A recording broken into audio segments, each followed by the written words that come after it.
Another little video for you, and I wanted to do this one because it features what has to be one of my favourite sounds that's come along on the PA5X, and that is the wonderful new cello sound. And the one I'm actually using is Cello 1 DN2. It's a beautiful sound, and when I say to you that you can almost hear the wood, I think you'll understand what I mean. It's such a detailed sound, and basically I just want to show you how I use it, and how I use another sound called Tremolo Strings to create a little bit of drama and mood to a piece of music.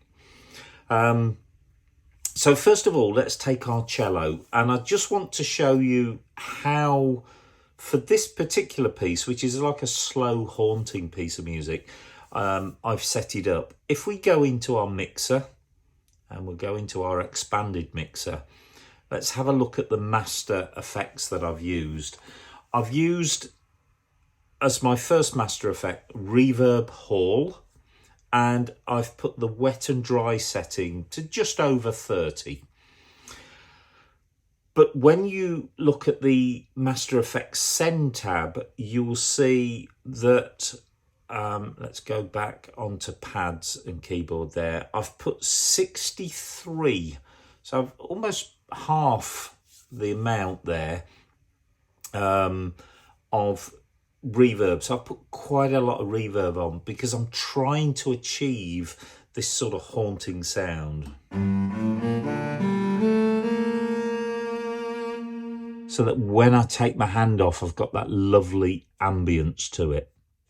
Let's go back to the master effects. I've also used another favourite effect of mine, which is this stereo beats per minute. That's what BPM stands for, delay.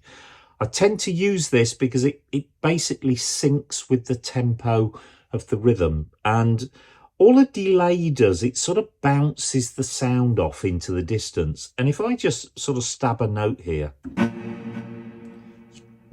I hope over the video you can just hear very slightly sort of bounces off into the distance. Now, again, the wet and dry setting is 50-50, but if you go to the Master Effects Send, you can see I've only put, well, just over 20 there, 21 in fact. So I've only put a little amount of it on. If I was to really exaggerate that,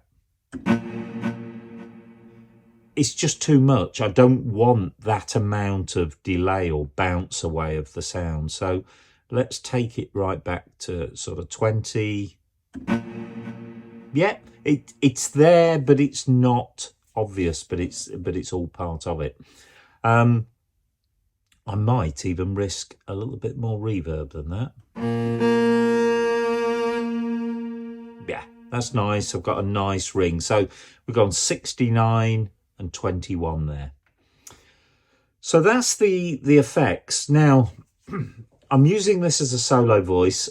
I've chosen to use it with a style called Abstract Orchestra. And the reason I've done that, let me go back into my mixer and show you the style section, that the bass actually uses a cello. So it's a lovely sort of tie-up between the sort of freestyle that's running and the cello we're going to use in the melody as well. It also uses a lovely pad sound called Far Memories.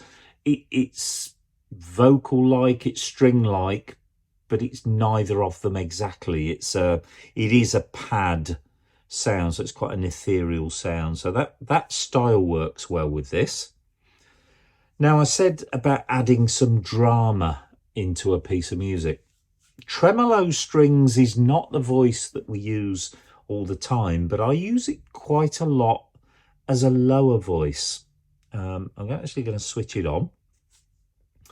Now, if you listen to the lower voice on its own, you've got their very fast tremolo strings, but hopefully you can see what I mean about the drama. And actually, I may not use it all the time I'm playing, because if I've got the style running, let's just start the style off.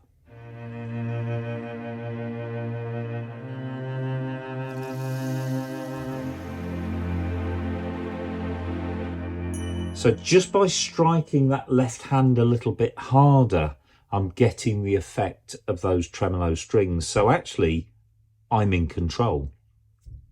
And the other thing I'm in control of is how this cello plays in the right hand. Because if I play in a detached style,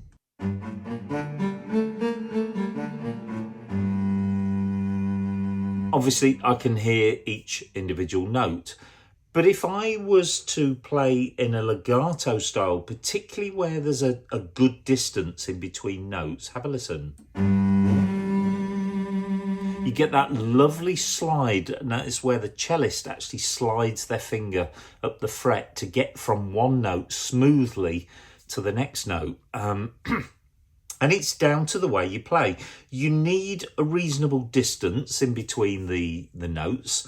So on this little piece, my first note is a B flat, and then it drops down to a D. I could use it there.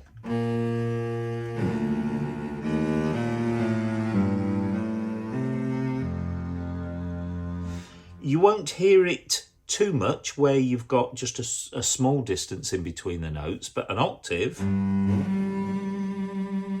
or thereabouts an octave. So I think if you're looking sort of distance of a fifth or upwards to an octave, you're going to get a really nice effect. So let's just recap what we're saying. We've chosen cello, we've chosen our lovely reverb to give us that nice bit of ambience and ethereal sort of sound. We've chosen Abstract Orchestra because A, it's a freestyle. I didn't want drums, but I've got that nice little tie-up because I've got the cello playing the bass. I've put my tremolo strings in the lower to create some drama. So I'm just going to play you just maybe eight or so bars of this little piece of music, just to show you playing a single note melody, holding chords, but where everything else is correct. It can be such a beautiful result. Hope you enjoy it. This is the theme from a film called Cinema Paradiso.